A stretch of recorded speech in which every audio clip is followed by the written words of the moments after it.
Notre lecture biblique pour la prédication d'aujourd'hui se trouve dans l'Épître aux Hébreux, au chapitre 10 et 11. Donc, à la page 793 de la Bible qui vous est fournie. Si Dieu le veut et si je suis invité encore au cours des prochains mois, j'ai pensé vous donner une série sur le chapitre 11 de l'Épître aux Hébreux, un très beau chapitre sur toute une liste de croyants de l'Ancien Testament. Et aujourd'hui, c'est en quelque sorte une introduction avec les versets 1 et 2 de ce chapitre, mais je lirai quelques versets avant au chapitre 10 et un verset aussi suivant au chapitre 11. Donc, lisons, écoutons ensemble la parole de Dieu, Hébreux 10, 35 à 11, 3. Mais la prédication portera sur les versets 1 et 2. N'abandonnez donc pas votre assurance qui est porteuse d'une grande récompense. Oui, vous avez besoin de persévérance pour accomplir la volonté de Dieu et obtenir ainsi ce qui vous est promis. Encore bien peu de temps, et celui qui doit venir viendra, il ne tardera pas, et le juste vivra par la foi. Mais s'il revient en arrière, je ne prends pas plaisir en lui.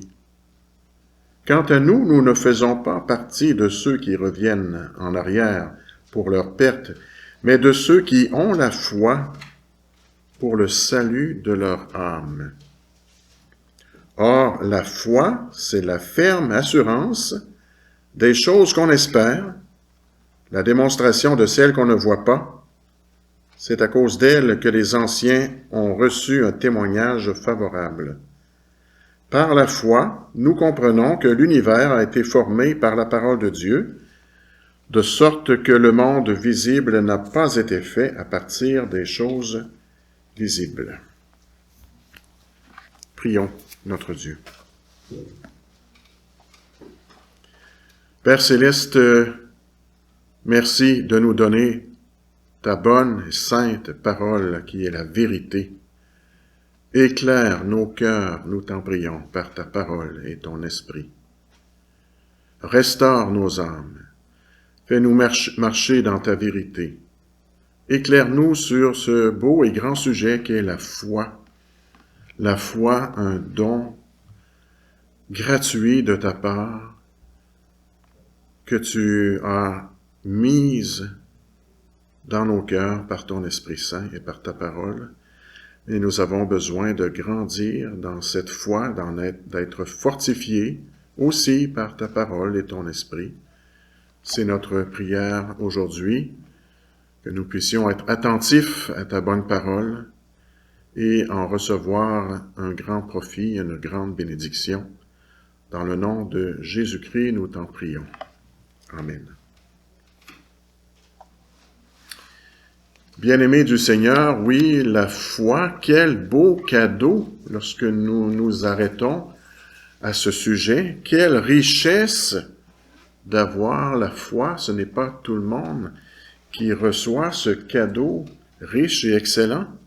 C'est l'œuvre du Saint-Esprit dans nos cœurs qui prend la parole de Dieu et qui la fait entrer en profondeur dans nos cœurs pour transformer nos cœurs, nos pensées, et mettre cette foi, cette confiance en Jésus-Christ en nous. Depuis le commencement du monde, jusqu'à la fin des temps, la seule façon de recevoir les promesses de Dieu, c'est par la foi.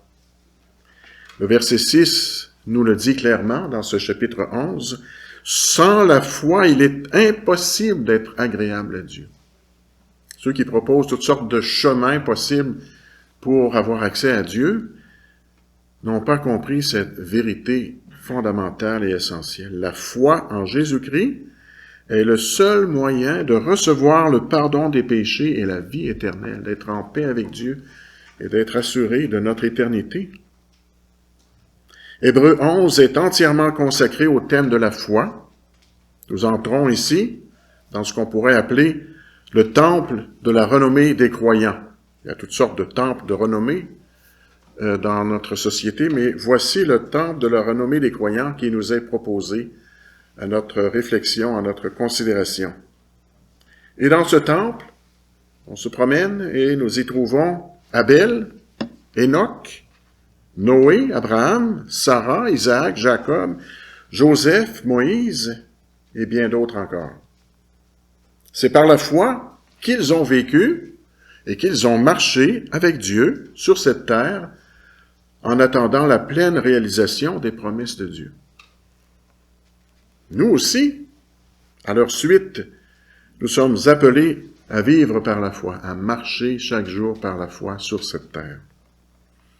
L'auteur de l'Épître aux Hébreux, dont l'identité nous est inconnue, a écrit cette lettre dans le but d'encourager les croyants de son époque, en premier lieu, à persévérer dans la foi. Ceux qui refusent de croire, dit-il, seront éternellement perdus. Mais ceux qui croient seront éternellement sauvés. C'est une question de vie et de mort, et de vie et de mort éternelle. Les chrétiens qui ont reçu cette lettre étaient tentés d'abandonner la foi. Pour deux grandes raisons. D'abord, parce qu'ils souhaitaient retourner au système des sacrifices de l'Ancien Testament. Ils trouvaient attirant ce système des sacrifices, et probablement que le temple de Jérusalem existait encore. À ce moment-là, il n'avait pas encore été détruit par les Romains. Ils étaient donc tentés de retourner à ce qui annonçait, préfigurait le grand sacrifice de Jésus. Dans les chapitres 1 à 10 de sa lettre, l'auteur répond à cette première tentation. Il présente une argumentation doctrinale approfondie. Jésus a parfaitement accompli la signification de ces sacrifices de l'Ancien Testament, qui avaient leur valeur à cette époque, mais une fois que Jésus a tout accompli, c'est terminé. La deuxième raison pour laquelle ils étaient tentés d'abandonner la foi, c'est parce qu'ils subissaient de fortes pressions autour d'eux, des persécutions. Ils subissaient des persécutions à cause de leur foi, et donc c'était une raison potentielle pour eux de tout laisser tomber. À partir de la fin du chapitre 10, l'auteur répond à cette deuxième tentation qu'ils avaient. Même si vous souffrez des épreuves, même si vous souffrez des persécutions, ne retournez pas en arrière et n'abandonnez pas la foi. Hébreux 10, 35 et suivant nous dit, par exemple, « N'abandonnez donc pas votre assurance qui est porteuse d'une grande récompense. Oui, vous avez besoin de persévérance pour accomplir la volonté de Dieu et obtenir ainsi ce qui vous est promis. Le juste vivra par la foi. Alors continuez par la foi, persévérez dans la foi. » Et cette exhortation ouvre la porte, donc, à notre très beau chapitre 11, qui nous présente toute cette liste de croyants pour nous encourager à persévérer dans la foi. Le danger d'abandonner la foi n'est pas un danger seulement pour les premiers chrétiens. C'est un danger encore très présent aujourd'hui. Ma prière, c'est que ces paroles puissent nous fortifier dans la foi. Ma prière est que chacune de nous garde la foi jusqu'à la fin, persévère à travers toutes les épreuves, les difficultés, les tentations qui surgissent dans nos vies, que nous puissions grandir dans la foi, même dans les épreuves. Écoutons donc ce que l'Esprit dit à l'Église concernant la vraie foi. Donc ce message porte sur la vraie foi. Nous verrons deux parties, la puissance de la foi, premièrement, avec le verset 1, et la richesse de la foi, avec le verset 2. La puissance de la foi, tout d'abord. Relisons le verset 1. « Or, la foi, c'est la ferme assurance des choses qu'on espère, la démonstration de celles qu'on ne voit pas. » Voyez, la foi, la vraie foi, elle est puissante. Elle nous permet de posséder déjà l'avenir. Elle nous permet aussi de voir l'invisible. Donc la foi nous donne, en quelque sorte, d'une certaine manière, une grande puissance de posséder l'avenir et de voir l'invisible. Quelqu'un vous propose un truc, un gadget pour voir l'invisible, vous allez dire, ben, j'ai la foi déjà, je peux voir l'invisible. Quelqu'un vous propose essayer de deviner l'avenir, ben, je possède déjà l'avenir par la foi. Donc, la foi est une certitude concernant l'avenir. Pourquoi? Parce qu'elle se base sur les promesses de Dieu. C'est aussi simple que ça. La foi est une conviction certaine que ce que Dieu dit dans sa parole est vrai. Abraham a entendu l'appel de Dieu. Il a quitté son pays parce qu'il a cru que Dieu lui donnerait un meilleur pays tel qu'il l'avait promis. Une patrie céleste même qu'il avait promis à Abraham. Moïse a préféré rester identifié au peuple d'Israël qui souffrait en Égypte, plutôt que de jouir de la gloire de l'Égypte à laquelle il pouvait avoir accès en tant que fils adoptif du Pharaon, en quelque sorte. Pourquoi? Parce qu'il a cru que Dieu délivrerait son peuple Israël de leur misère en Égypte, comme promis. Il avait une espérance parce qu'il croyait dans la promesse. La foi, c'est la ferme assurance des choses qu'on espère. Non, la foi n'est pas une pensée positive, ce n'est pas une intuition ou un sentiment. La foi n'est pas aveugle. La foi est une réponse à la parole de Dieu. Nous faisons entièrement confiance à ce que Dieu dit. On entend souvent « Croyez, ayez foi, et vous verrez, tout va bien aller, peu importe en qui ou en quoi vous croyez, pourvu que vous y croyez. » La puissance est dans la foi elle-même. Ayez foi dans vos projets, dans vos moyens, dans votre bonne étoile, dans quoi que ce soit, mais ayez foi en quelque chose et ça va bien aller. Eh bien non, la vraie foi est une conviction solide, oui. Concernant notre avenir, oui, parce que nous nous fions à ce que Dieu nous dit concernant cet avenir. La foi n'a pas de puissance en elle-même. Sa puissance vient de l'Esprit de Dieu qui produit la foi, la confiance dans nos cœurs et qui nous rend capables de saisir la promesse de Dieu. Dans le texte original en grec, il est écrit que la foi, c'est l'hypostasis des choses qu'on espère. Alors, une petite excursion dans le grec. Hypostasis est un mot qui peut avoir un sens subjectif, c'est-à-dire nous avons dans nos cœurs une assurance, une confiance, une conviction intérieure concernant les choses que nous espérons. Et ça, c'est un sentiment subjectif qui peut varier, hein, plus ou moins de conviction, plus ou moins cette assurance. Le mot peut aussi avoir un sens objectif, quelque chose qui n'est pas dans nos cœurs, mais qui est en dehors de nous. La foi, c'est la substance des choses qu'on espère. C'est la réalité même que nous espérons. Et ça ne varie pas. Il n'y a pas des hauts et des bas. Il n'y a pas de fluctuation dans cette réalité-là que nous saisissons par la foi. Par la foi, nous devenons propriétaires, en quelque sorte, et en réalité, des bénédictions promises, qui sont réelles, qui sont substantielles. Abraham espérait la terre promise, parce qu'il en était déjà propriétaire de plein droit, même si il n'était pas dans les faits réellement propriétaire, mais il l'était par la foi. La certitude subjective dans nos cœurs repose sur une solidité objective, basée sur des faits historiques. La foi n'est pas le fruit de notre imagination, ce n'est pas un rêve ou une illusion. La foi prend déjà possession aujourd'hui de ce que nous espérons. Elle le fait avec conviction et avec assurance, et nous sommes appelés à grandir dans cette conviction et dans cette assurance, mais l'objet même, la réalité elle-même, elle nous est acquise par la foi et ne change pas.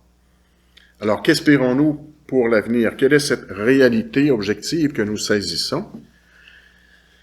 Nous espérons le retour magnifique glorieux de Jésus-Christ, dans toute sa splendeur, qui viendra un jour, tel que promis. Nous espérons la résurrection des morts. Et si Jésus vient seulement après notre décès, bien la résurrection de nos propres corps, qui deviendront immortels, glorieux, pleins de beauté et de force. Nous espérons la transformation complète de notre être. Nous deviendrons sans aucun péché, imaginez, sans défaut, irréprochables devant Dieu. Nous espérons la disparition de toute souffrance, de toute larme, de toute maladie, de toute injustice, de toute guerre. Une joie complète et parfaite avec notre Sauveur dans le royaume à venir, dans la nouvelle création qui sera parfaite. Nous espérons régner avec Jésus-Christ toujours dans cette nouvelle création magnifique qui nous est promise. Voilà ce que nous saisissons, la réalité que nous saisissons par la foi. Aujourd'hui, beaucoup de gens regardent l'avenir avec tellement d'incertitude et même dans le désespoir complet. Est-ce que nous avons une espérance? Est-ce que nous avons un espoir? Communiquons-nous cette espérance aux autres? Vivons-nous dans la joie, dans l'attente, l'expectative de ce qui nous est promis? Nous avons un fondement solide en Jésus-Christ. Tout ce qu'il est, tout ce qu'il a fait, nous donne raison d'espérer. Et ce n'est pas en nous-mêmes, ce n'est pas dans la société autour de nous que nous trouvons ces raisons d'espérer. C'est en lui, dans sa personne et son œuvre. Il nous a donné le Saint-Esprit qui produit la foi dans nos cœurs et qui fait de nous les propriétaires en titre de toutes ces choses glorieuses qu'il nous a promises et que nous espérons. La foi produit la joie, l'espérance, la persévérance, au milieu même de l'épreuve. Il reste encore l'épreuve, il reste encore les larmes, il reste encore les tentations et tout cela, mais il y a une joie, une espérance, une persévérance qui nous est donnée par sa grâce.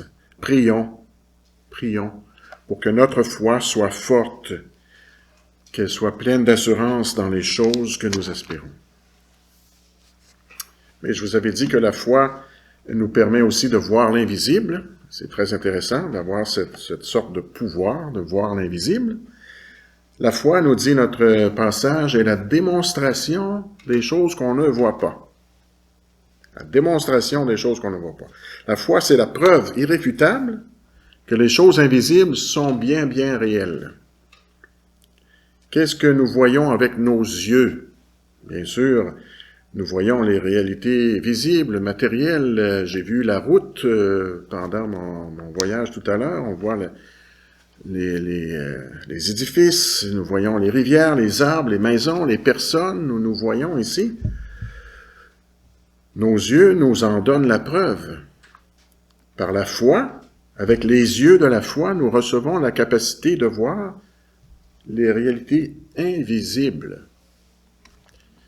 Il existe des choses réelles, très réelles, mais qui sont pourtant invisibles. La science ne peut pas tout détecter.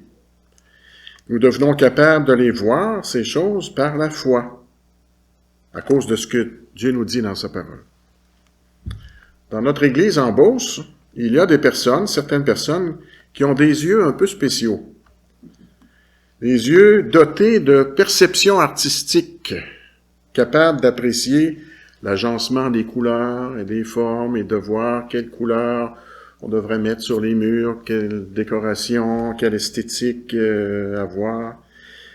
Et j'admire ces personnes parce que c'est pas dans mes capacités visuelles de pouvoir détecter ces choses. J'ai de la difficulté à voir ces choses. Et peut-être qu'il y a des personnes ici, dans votre Église, qui ont cette même capacité visuelle. Mais ma prière, c'est aussi non seulement que ces personnes puissent mettre leurs dons au service des autres, mais que nous tous ici, dans votre Église, soient remplis de personnes capables de voir même les choses invisibles. La foi est la preuve des choses qu'on ne voit pas. Nous n'en faisons pas la preuve aux autres, nous en avons la preuve en nous-mêmes. Au verset 26 de Hébreux 11, il est dit que Moïse regardait plus loin que les trésors d'Égypte. Il voyait les trésors d'Égypte, et il y en avait des trésors en Égypte. Le texte dit, il avait le regard fixé sur la récompense à venir. Voilà son regard. C'était pas fixé sur les richesses de l'Égypte, c'était sur la récompense à venir, qui était matériellement invisible. Les yeux de la foi lui ont permis de voir au loin, dans l'avenir. Les yeux de la foi lui ont également permis de voir proche les choses invisibles déjà présentes autour de lui, pas seulement la récompense à venir, mais ce qui se passait autour de lui. Le verset 27 nous dit que Moïse s'est montré déterminé comme s'il voyait celui qui est invisible. Bon, celui qui est invisible, c'est Dieu, comme s'il le voyait. Donc, il le voyait dans la réalité présente qu'il vivait. Dans leurs épreuves, au sein de leurs épreuves terribles en Égypte, Dieu était avec eux, bien sûr, mais Moïse le voyait avec ses yeux spéciaux de la foi. Plus tard, les 3 compagnons de Daniel n'ont pas vu d'avance celui qui allait les protéger dans la fournaise de feu, mais par la foi, ils ont vu que Dieu allait les garder d'une manière ou d'une autre. Ils ne savaient pas comment, mais ils avaient la foi, ils voyaient la présence de Dieu au milieu d'eux, en quelque sorte. Oui, par la foi, nous sommes capables de voir Dieu présent avec nous, dans nos épreuves. La foi nous permet de voir sa main en action dans nos vies aujourd'hui. Sa main qui parfois nous afflige, qui nous fait traverser des vallées sombres, mais qui nous relève aussi et qui nous conduit, qui nous garde, qui nous soutient, qui nous console. L'Esprit de Dieu nous montre des choses cachées, inaccessibles à nos sens normaux. Dieu nous déclare juste à cause de l'obéissance parfaite de Jésus-Christ. Et puis moi, je me vois pécheur encore et je le suis. Mais Dieu me déclare juste par la foi en Jésus-Christ. Jésus dit que nous sommes heureux de lui appartenir, alors que nous vivons encore dans une misère. Le monde est plongé dans l'obscurité et pourtant, par la foi, nous voyons la lumière du royaume. Alors, vous voyez, on peut additionner, on peut ajouter un grand nombre d'exemples de réalités invisibles qui sont déjà là et que nous sommes appelés à voir, en quelque sorte, par la foi. Son royaume est spirituel, il a déjà commencé, il avance, il fait des conquêtes partout dans le monde et dans nos propres vies, son règne avance. Personne n'est capable de voir de manière tangible et concrète vraiment toutes ces réalités, à moins d'avoir la foi en Jésus-Christ. La foi donc, voyez comme elle est puissante. Elle nous permet de saisir ce que nous espérons, ce qui nous est promis. Elle nous permet aussi de voir l'invisible. Donc vous rentrerez chez vous tout à l'heure et vous pratiquerez ces capacités que vous avez déjà, mais vous les mettrez en pratique. Deuxième partie, avec le verset 2, la richesse de la foi. Donc nous avons vu la puissance de la foi, maintenant la richesse de la foi.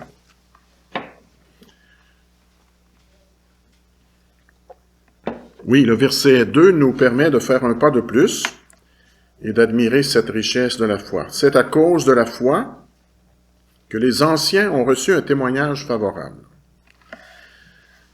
Qui sont ces anciens? C'est Abel, Enoch, Noé, Abraham, Moïse, Rahab, Gédéon, Samson, tous les autres mentionnés dans cette liste d'Hébreux 11, les anciens. Les patriarches, les personnes qui ont vécu autrefois dans l'Ancien Testament. Ils ont reçu, nous dit notre texte, ils ont reçu de Dieu un bon témoignage, un témoignage favorable. Le verset 4 nous dit que Dieu a rendu témoignage aux offrandes d'Abel. Dans notre traduction ici, c'est pas dit exactement comme ça, mais c'est le même mot en grec. Il a rendu témoignage aux offrandes d'Abel. Il les a acceptées. Le verset 5 dit que Enoch a reçu le témoignage qu'il était agréable à Dieu. Il a reçu le témoignage qu'il était agréable à Dieu. Quel meilleur témoignage on peut espérer recevoir que celui de Dieu même? La foi, voyez, est tellement précieuse. La richesse de la foi. Tous ces gens ont reçu de Dieu un bon témoignage, un témoignage favorable. Ils ont été approuvés par Dieu. Quoi de mieux à rechercher que cette approbation, ce témoignage favorable de la part de Dieu? À cause de leur foi, essentiellement. Pas à cause de leur grand talent. Pas à cause de leurs grands accomplissements, de leur beauté, de leur force, de leur richesse, de leur carrière, de leur popularité, de leur succès. Ce qui fait leur célébrité dans le temple de la renommée de Dieu, c'est leur foi, et leur foi uniquement. Ce que Dieu a dit, ils l'ont cru, et alors Dieu leur a rendu un témoignage favorable. Ils ont été intronisés dans ce temple de la renommée des croyants. Qu'est-ce que le monde admire chez les gens? Quand les journaux rendent un bon témoignage à une personne, qu'est-ce qu'on dit de cette personne? Quand les livres d'histoire font mention d'un personnage qui a marqué l'histoire, quelles caractéristiques remarquables retient-on de cette personne? Que faut-il pour que nous soyons admis au temple de la renommée des grandes célébrités de ce monde? Le monde admire la puissance, la richesse des anciens pharaons d'Égypte. On revient en Égypte.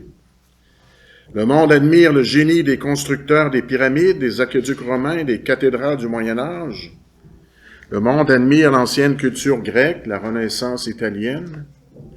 Le monde admire les hommes de science des derniers siècles et d'aujourd'hui qui font de grandes découvertes. Le monde admire les artistes de talent, les chanteurs, musiciens, comédiens qui font des prestations éblouissantes. Le monde admire les athlètes qui accomplissent des exploits sportifs, etc. Vous pouvez en ajouter encore. Quand une personnalité publique décède et que cette personnalité a marqué toute une génération, on lui rend hommage, on lui rend un éloquent témoignage.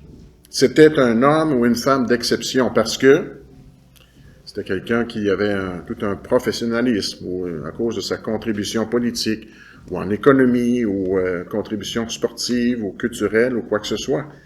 Et tant mieux si c'est un bon modèle à suivre. Par contre, le temple de la renommée des croyants passe très souvent inaperçu, sous le radar.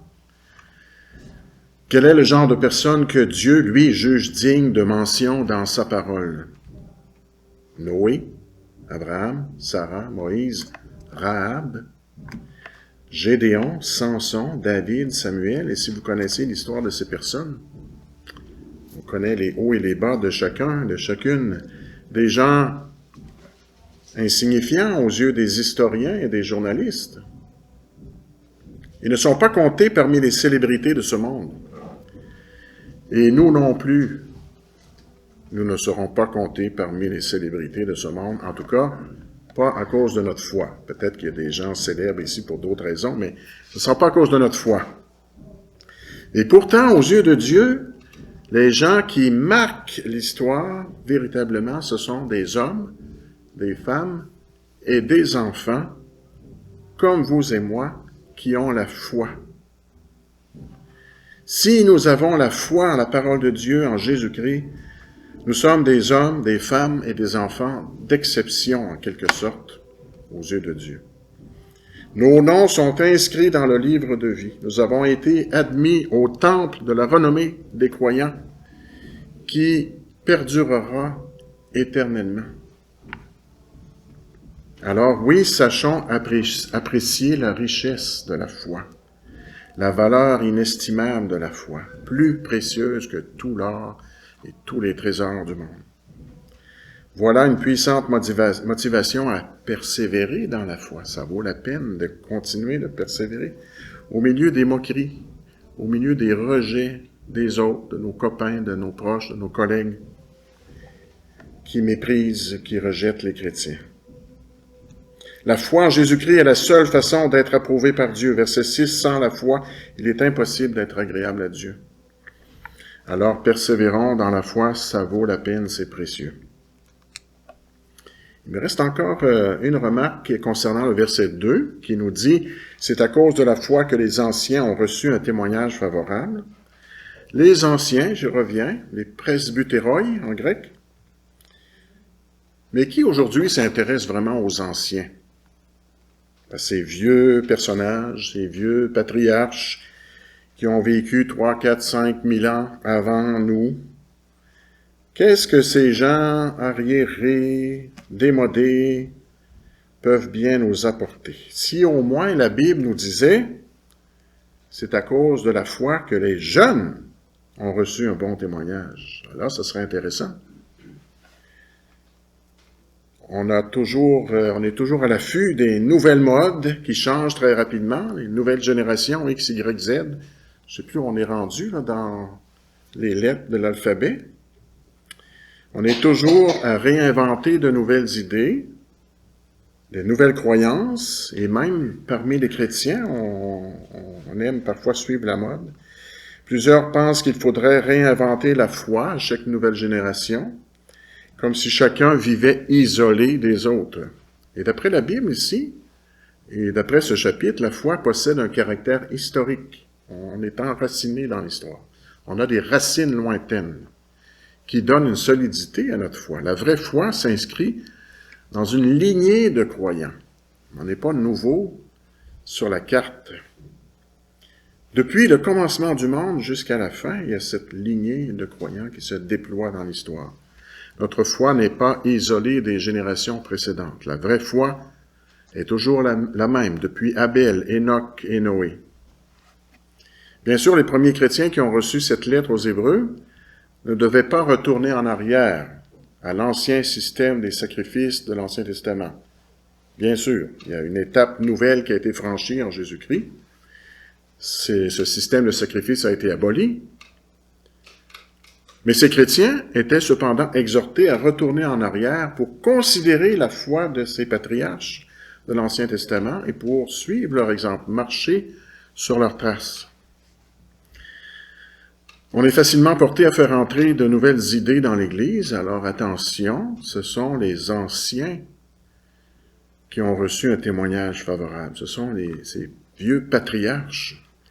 Dieu a fait progresser son plan rédempteur dans l'histoire, oui, jusqu'à l'accomplissement en Jésus-Christ, oui, mais Dieu, lui, ne change pas, sa parole ne change pas, et la vraie foi doit être essentiellement la même que celle de Noé, Abraham et Gédéon. Ils ont tous cru d'avance aux promesses de Dieu en Jésus-Christ, et la foi que nous avons s'inscrit dans cette lignée de croyants d'autrefois. Et d'ailleurs, c'est pour cette raison que nous enseignons encore dans notre Église les catéchismes et les confessions de foi de la Réforme, parce que ces témoins de la Réforme sont encore d'actualité aujourd'hui, et nous voulons transmettre cet héritage à la génération suivante, avec la prière que cette génération suivante transmette cet héritage à leur tour à l'autre génération après. Vous qui êtes parents, ou grands-parents, n'ayez pas peur de transmettre la parole de Dieu à vos enfants. Les exhorter à croire en cette parole, bonne, vieille parole de Dieu qui est fraîche et neuve, qui est d'actualité, comme l'ont fait nos pères dans la foi. Et vous, les enfants, les jeunes, la nouvelle jeune génération, jeunes adultes, eh bien, n'ayez pas peur de suivre la trace de vos prédécesseurs et de vos parents ou grands-parents et des vieux patriarches. Croyez en Jésus-Christ, en ses belles promesses, comme l'ont fait Abraham, Isaac, Jacob, de père en fils. Peut-être les autres autour de vous vont se moquer de vous, vont être indifférents à votre foi, vont vous rejeter peut-être même, si vous affichez clairement votre foi. Dieu, lui, va vous approuver. Témoignage favorable de Dieu, c'est ce qui compte. Il rendra de vous ce bon témoignage favorable. Alors voilà, la puissance de la foi, la richesse de la foi. Venons à la foi si nous n'avons pas encore mis notre confiance en Jésus-Christ. Vivons dans la foi si nous sommes chrétiens, jeunes chrétiens ou chrétiens de longue date. Même dans les épreuves, vivons par la foi. Persévérons ensemble dans la foi par la grâce et la puissance du Saint-Esprit. Amen.